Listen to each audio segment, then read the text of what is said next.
Okay, we're live. Let's get on that sweet, sweet Twitch. And here we go. And now we get to look at my beautiful face. Looks a little, I don't know. The old one was okay. It was just very plain. This has a little bit more personality injected into it. That's what I should be doing. I should be sharing everything. Nobody said I was this. Beep, boop. Do do do do do. We got a lot to talk. Living my best life. It's buffalo flavored cheese. I don't think I like it, but it's what I've got. So, live. Okay. All right. That's out the door. So, I've already told everybody, right, that we've got that. Yep. We are going to be developing a new game, right? There's a reason for it. And it's not because right? I also like 40K. I like it a lot. But 40K to me is something I would play if I wanted to play a competitive game. If I wanted to do like a tournament, right? Fantasy. He had a doctor's appointment. We had to talk to the doctor about whether or not he could get in the pool. These things are all over the place. I keep forgetting to clear them out. Uh, and I don't like Age of Sigmar. And there's nothing wrong with Sigmar. Interax is very cool, but the way it's played is not. I don't like the mortal wounds aspect of it, as I've mentioned 100,000 times.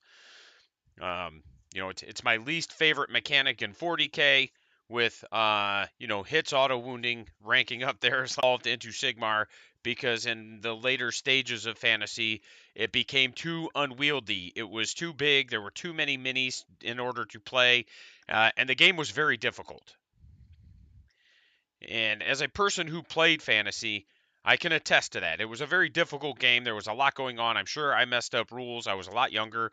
I didn't have the intimate knowledge of game mechanics and stuff that I do now. But it was a tough game. So all that kind of culminated in Games Workshop going, we're gonna blow it all up and we're gonna make Sigmar. And if you like Sigmar, that's awesome. I'm super glad. I've got some friends that like Sigmar. Shout out to Kevin and his crew in South Bend. They run Sigmar every weekend, and I want to go play with them. I want to, but then when I see Sigmar being played, I just immediately like shut down. I'm just like, I am not interested in this. What I want is a rank and file fantasy type game, kind of like a Song of Ice and Fire or something along those lines, or Kings of War, but I want it to interact in a specific way. I don't want still holds true. But like I said, I don't want it to just become fantasy light. So what I started doing is I started working with my buddy Bailey, and he's got another friend named Paul. Paul wrote this game called Hounds of War, and Hounds of War is really cool for sale anymore. So I don't know if he's got it pulled off of Amazon while he's working on his newest edition or what. But what Hounds of War is it's if you're familiar with GURPS, it's kind of like GURPS for miniatures battles. It gives you rules and like a point buy system. If you want an elf, there's rules for this, there's rules for that. And the downside is that there's no pick up a book and play, right? Every time you play, you have to make your entire army from scratch. And I don't mean like the old lists of 40K and fantasy a model. So like I have a rack right here, right? I don't know if you can see him, but I have a rack right here. I can look at that miniature and go, okay, I want him to have this weapon, and then I have to make the weapon. And I want him to have that weapon, and then I make the weapon. But then I go, okay, well, he's not wearing armor, so then I have to set his armor stat. So you literally have to go through and create effectively your data sheet, a game and play. It's all got to be kind of pre-planned.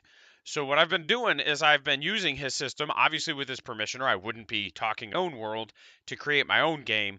And obviously, so inspiration and a lot of mechanics that get pulled from his game. A few of them are getting tweaked a little bit just because some of them are rooted in old Hammer, and I kind of want to modernize it a little bit. And again, I'm not putting him down. It's a fun game. I've played it. It is a great game. It's just not how I want this to interact, right? So like leadership's going to interact a little bit differently, things like that. I'm going to be working within the confines of 2 settings to start with because I don't want to directly compete with Games Workshop. That's not what I'm trying to do. I'm going to be working on a fantasy version, and yes, I know they're coming out with the old world. I'm not going to be buying into it. We'll get into that in a couple seconds. But I don't want to compete with 40K. I don't want to compete with like Necromunda. I just want to kind of carve out my own niche in what it is I'm doing, and I want to be able to make a game and play a game and share a game with everybody that reflects the way I actually really like to play. So we're going to be working on a fantasy game, and it's going to be, elves, orcs, trolls, all this kind of like stereotypical fantasy type stuff. And then we're going to be working on like a Weird War 2 kind of setting where we've got maybe some aliens, some mechs, kind of got like a Fallout vibe to it. So we're going to be working within the confines of those 2 settings. And what we're going to do is we're going to be using different things to kind of make them feel different, because I don't want it to feel like a reskinned version of the same game, right? Because that's early Age of Sigmar really feels like bolt action with a fantasy skin. So I'm going to be doing little things here and there to kind of mitigate that. It is going to happen to some degree because it's a dice game, it's a tabletop war game. There's going to be just certain things that are going to feel samesies without, and I'm going to do what I can to make each one feel like a distinct game. So now that I've kind of given you the intro of what it is I'm doing and why I'm doing it, I want to talk to you about how it's going to interact a little bit. And again, these are pre-existing rules that I'm using. It all came from the Hounds of War book, or at least most of it did. I'm just kind of modernizing or tweaking a little bit of it, and some of it's going to stay the same. It disappears on me. As you can see, I have been putting in work, right? This is everything I've done for just the core rules. So the main thing that's going to be different between this and say like a 40K or some of these other games that are, and it's not even going to be a random activation interaction, and it's not going to be an alternating activation interaction. It's kind of going to be a little bit of all of them, right? It is going to be action based, so we're going to have some similarities to like bolt action or even Necromunda in that regard. But when all right, summarize it as best I can. But when we go to start a game, right, if we have 15 units. And this is, again, this is going to be a very simplified version on how this works. There's going to be a little bit more nuance to it, but generally speaking, it's going to be, okay, if I have 15 units and you have 15 units, we get 30 numbered tokens, and those tokens should be numbered 1, 2, 30, right? Because there's 30 total units, your 15 and my 15. Gonna like deal them out. Bam, bam, bam, bam, bam. Or we could take turns drawing them out. It is going to take a little bit of time, and really the best way to do it is probably put them face down on the table, kind of mix them up. We're going to hand them out. So I'm going to get my 15, you're going to get your 15. And then what I'm going to do, and you're going to do, and we can do this at the same time, it doesn't matter, is we're going to assign those numbers to units. So if I've got 15 units, and let's say I 15, right? And then my opponent got unlucky and got 16 through 30. The 1 next to. And a token, so we can put the token face down. Or we can even lean it up so that it's facing me, but not my opponent, right? And you can use cards. Cards are just fine. And actually, so you put your card down. The lowest number activates first. So if your lowest number is 10, the first time you get to activate a unit is when we hit 10 on the initiative sequence, right? So for 1 first, and then that unit gets to perform actions. And those actions can be move, they can be shoot, they can be fight, who's again played Necromunda or Bolt Action or any other similar game. The difference is going to be like, because it's not randomized like it is in Bolt Action, right? Bolt Action, you just draw different colored dice out of a bag, and whoever specs it maybe a level of strategy and detail to it, so that it's not just I go, you go, and we know exactly what's going to happen. It gives a little bit of an element of motivation's going to work. And then when we do the fantasy game, it is going to be rank and file. So you are going to have, your square units You can use circle bases. That's fine. I would just put them on a movement tray. There's no reason to rebase models.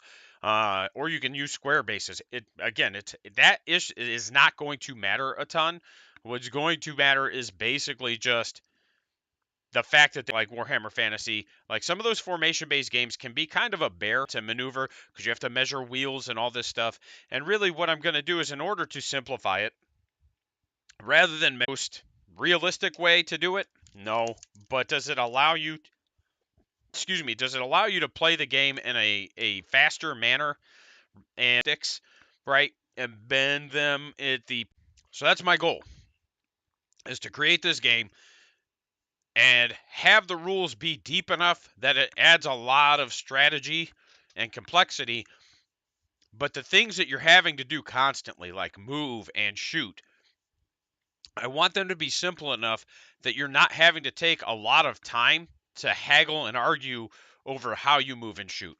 So if you've got a unit of 10, one free pivot, and then certain units might get an extra pivot, but then they can move up, right? And that's it. And then you get two actions, so you can actually move up, pivot, move, and that's fine. And you could even move up, pivot, move, pivot. That's also fine. There's nothing wrong with that. And that's how it's written, right? So that it's you know how movement works. Shooting is going to be shooting. And melee is going to be melee. Those are going to be pretty standard. You're not going to have to worry about how those interact because once you read it, it's going to make sense.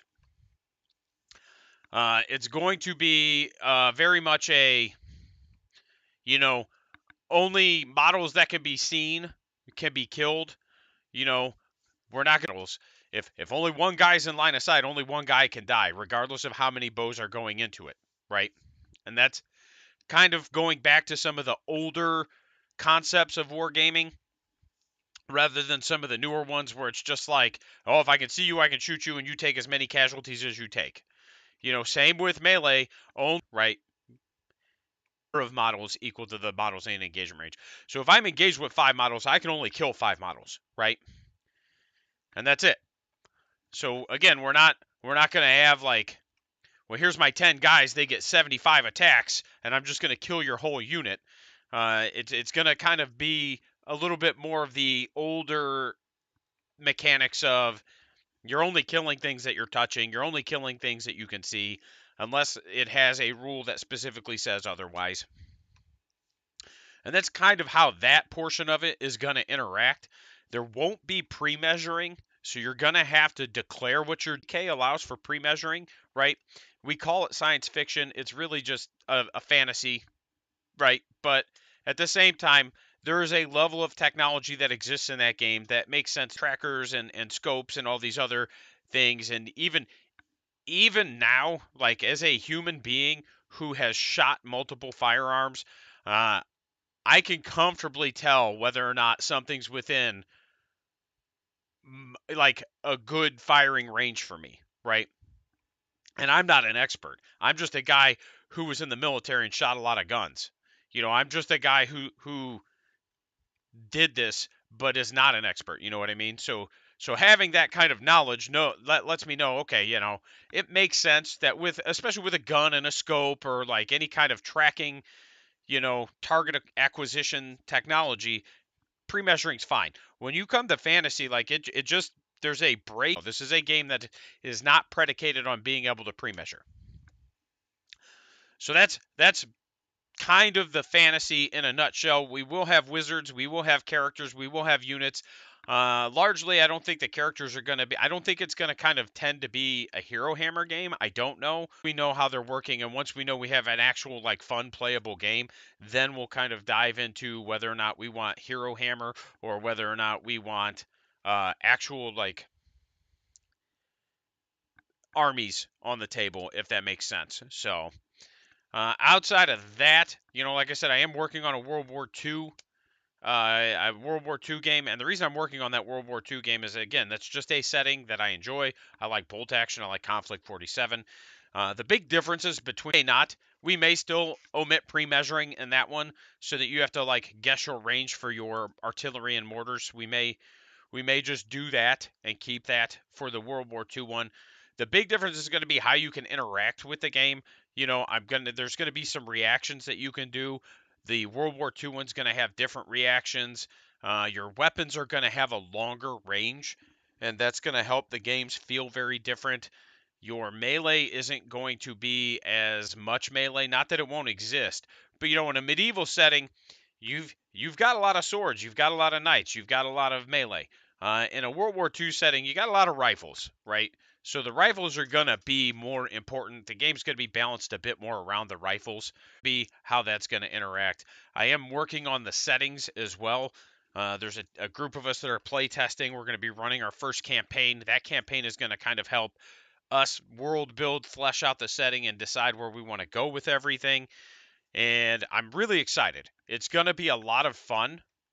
And really, my hope is that, when I finish this product, I can hand it over to you guys and you all enjoy it as well. I don't intend on, $50 get access to it. I haven't hammered all that out yet either, but that is probably how it's going to go, right? Just because it makes the most sense to me, because I'm not doing that. So for me, it's okay. If you're a patron, you just get it, and that's I've got a few things to hash out before looking forward to the old world. And really, a lot of it is because if you're like me and you played 6th, 7th, and 8th edition fantasy, 8th edition to me was which did kind of turn me off, like I said. But the way magic was handled was different because it was pre-measuring. The way charges were handled were different. Like the whole game just felt like a different game. And I mean, for all intents and purposes, it really was. And I think personally, the old world is going to probably be more reflective of 8th edition with maybe, and I think that's the route it's going to go. And that's fine. That's just not what I'm looking for in a fantasy game. So I will be getting models because, again, to me, Games Workshop, while I know a lot of people don't like them or do like them or whatever, to me, their models tend to kind of set the standard, you know? And that's why when we build our rules, right? When I build armies, I'm basing them off of Games Workshop models. It's not so I can like rip off anything from Games Workshop. It's because if I look at a high elf warrior, right? Like even one of the old fantasy high elves or the Lumineth, it doesn't matter. If I build my rules based off of that, I know that you as a player can easily have access to that model or a third party version of that model because so many companies use Games Workshop as their kind of like industry standard. So if you wanted to go and get like a third party wood elf model, it's real easy. And even if you wanted to just use your Lord of the Rings models from Games Workshop, that also will work because generally, even though they have a different aesthetic, they have a lot of the same kind of like loadouts and equipment and stuff. So it's one of those where if I use them as the standard for what I do for world building and army, or not world building, for army building, then I know that all the players who want to play this game are going to have reasonable access to miniatures that will work with this game. And a lot of them will probably already have miniatures that will work with this game. So that was kind of my thought process there and why we did it that way and why I'm going to continue to do it that way. In addition to that, like I said, the World War II one's gonna be a little bit different. Obviously, I'm gonna be basing things off of like Warlord Games, and companies like that. And again, World War II minis are pretty easy to find. The any kind of vehicles and stuff would be the only thing that might get a little tricky. But with it being a World War II, which is just a generic setting, as opposed to like a trademark setting, you can always 3D print like your World War II models and stuff like that, and not have to worry about anybody saying or doing anything or whatever. So what I've been working on, um, I've got I had some issues with the website. I ended up shutting it down. Right now it's on a WordPress site, and that's fine. I'm going to continue to run it off the WordPress site for now, and then I will in the next few months here pop it back over to its own standalone site. Big shout out to Proxy Hammer. Awesome dude, has been really supportive. I like seeing that. I like having a community where we all support each other and build each other up rather than try to bring each other down. And I'm so glad that I've got, guys like you and then my buddy over at Dankless and stuff, like where we all just kind of try to help each other and build each other up. It's a super cool community to be a part of. But yeah, just been going over what it is I'm trying to accomplish with this game, a little bit about how it interacts, not so much about the core, like the meat and the potatoes of the rules. Because what I'm gonna end up doing is I'm just gonna end up making videos that explain how to play and how everything works. And then in addition to that, like I said, the big difference between this and most other games is the way the activations will work. So if you've got 10 units and I've got 10 units, we'll get 20 cards. The cards or tokens should be numbered 1 through 20. We shuffle them, we hand them out, we keep them hidden, and then we assign a number to the units, and then the units activate in order from lowest to highest. So it does, like I said, add a special layer or another layer of strategy to the game. And it is based off of the Hounds of War game. The other important thing to note is that this is not a D6 based game. Hounds of War was a D6 based game, or D10 based game, I should say. And I decided to keep that. And while that's going to be a little awkward for some people because they might not have 20 10-sided dice laying around, I do because I used to play a lot of Dungeons and Dragons and I just have a lot of dice. But the reason is because it allows for a lot wider variance and it helps when you're doing things with different units. you know and what I mean by that is, okay, if you have a 10-sided die and you have target numbers that can range from 2 to 10, you can make dragons feel like dragons, right? You can make dragons have like an armor save of a 2, whereas like armor save of a 10.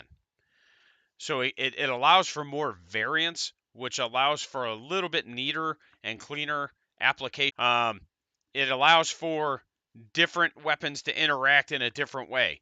You've got like I said, it just having that wider variance allows for different applications, which is pretty cool. It does have just a hit and then armor save, so there's no wound roll in it. But I think honestly, I think Games Workshop games are basically the only ones that use a wound roll right now anyway, or one of the few. A lot of games have either always done or have gone to just like hit roll saving throw, and then they bypass the wound roll. And I don't have any thoughts on this. I like the wound roll in 40K, but I understand why it doesn't exist in other games. So I don't really have necessarily thoughts on this. It's the way Hounds of War interacts, and that's why we're just going to keep it here and we're just going to move with it. If it turns out that I need to add one, or if people are just like, hey man, like this isn't a good interaction, we need something else, we can always tweak it later.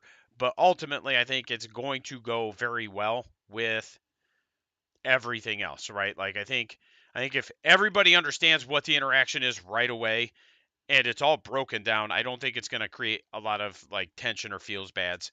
I didn't realize I could talk this long about this. Now that we know that, there's a few other things I did want to touch on. There will be facing, right? So if we, boom. There's going to be facing, but it's going to be very simple. We're not going to have like crazy firing arcs unless it specifies otherwise. All your attacks have to go to your front face. And when I say front facing, all I mean is that it's the first or the front half of the base is how it's going to interact. I'm looking to see what kind of models I've got next to me because I always have models next to me. Did Twitch just crash? Nope. Okay. Maybe it did, but it doesn't look like it did on my end. All right, so like we have this handsome lady right here. And this is a penitent engine, right, for sisters. And if you look, you got a base, right? So your front arc is just going to be the front half of the base, and then your rear arc will be the back half of the base, and it'll all be defined, right? So it's one of those where it'll arc everything. Like what I would probably do is paint your front arc black and maybe your back arc white or something similar, just so it's really easy to understand what arc people are in.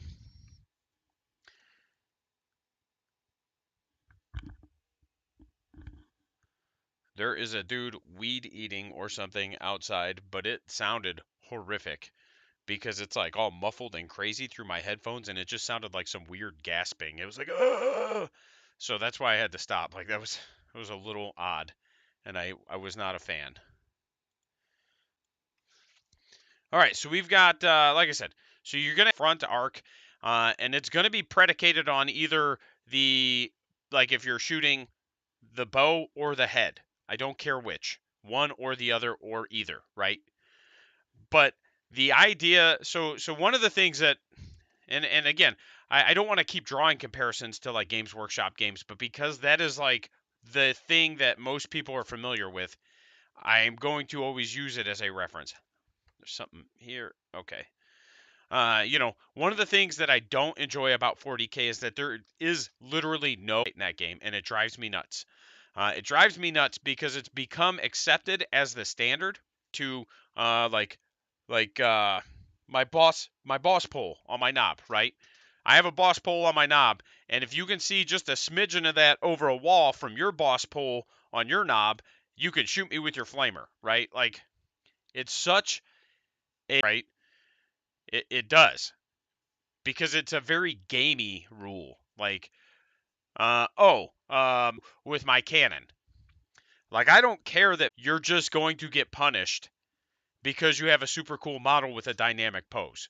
And that's not what I'm about. So, like your line of sight's going to matter. It's going to go from the shooting model to the target model. It's going to be based on whether or not you can actually see like basically from head to foot. If the arms are sticking out past the base, the arms aren't going to count. Like it's going to make sense. It's going to be a logical rule so that it makes sense. And really, the way it's going to be is that, like, hey, man, if it's really, really close, like, you two can't decide, either roll off or he doesn't have line of sight, whatever. I would rather err and be like, well, he doesn't have line of sight, so you don't get to shoot, than be like, well, he has line of sight because he can see your fingernail, pick it up, right? So that's kind of where the line of sight is going to be in that game. Uh, and then let's see, I'm trying to think if there's anything else I needed to really kind of cover. The old leadership rules, so we're gonna have units that'll actually run away, but it's gonna be one of those where I'm gonna be refining that mechanic as much as I can so that it's not just, oh, I lost a model, I run away. Or every time I lose a model, I have to roll to see if I run away.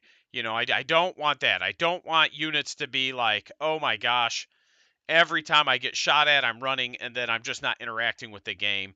So what it'll probably, maybe this isn't the best way to do it, but what I'm thinking about doing is once all the and do leaderships after at the end of every turn, right? So if you've got 10 units and I've got 10 units and we both activate our 10 units, once all 20 of them are done, then we worry about leadership and then we move on. And that may be how we do it, or it may just be as it happens. Again, I don't know yet. I have to decide, but we're going to have to play test that mechanic a few different ways for it to really make sense and for it to interact in a way that isn't just punishing players for having a leadership mechanic. Like I want it to kind of feel realistic to some degree, but I also don't want it to be man, like, oh gosh, I lost two models. Here's my leadership check. Oh my gosh, I ran away and now I just can't ever rally, right? I don't want that either. So I'll work it out. We'll kind of test a few different ways of doing it, and different armies are definitely going to interact in different ways. Like the undead army is probably not going to really be rolling much in the way of leadership.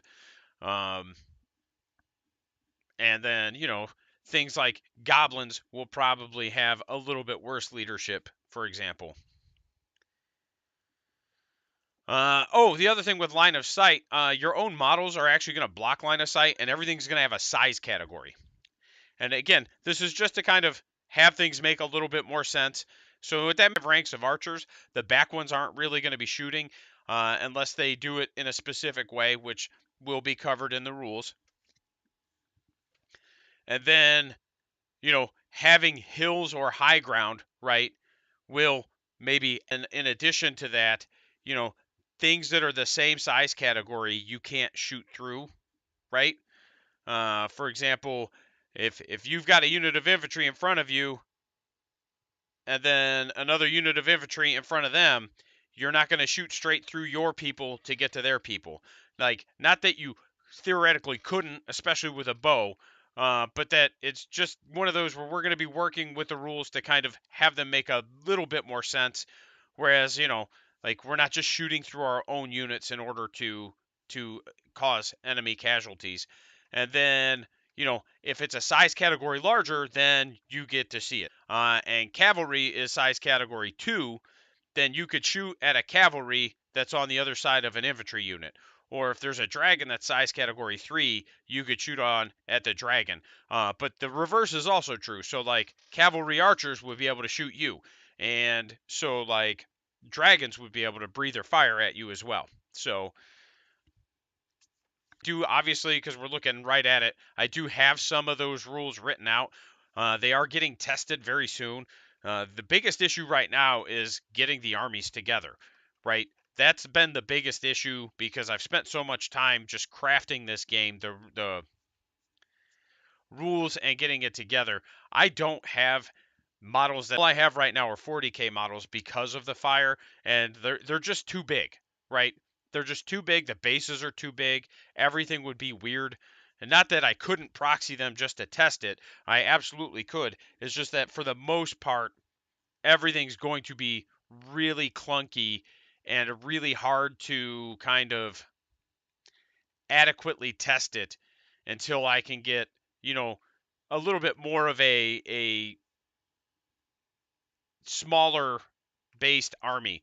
Because again, like Drukari would be the only thing that would be a reasonable proxy, and not that that wouldn't work or couldn't work. It's more just like, okay, uh, I've got a buddy who's got some undead though, so we're gonna be getting that on the table pretty soon. I'm going to be doing elves and dryads.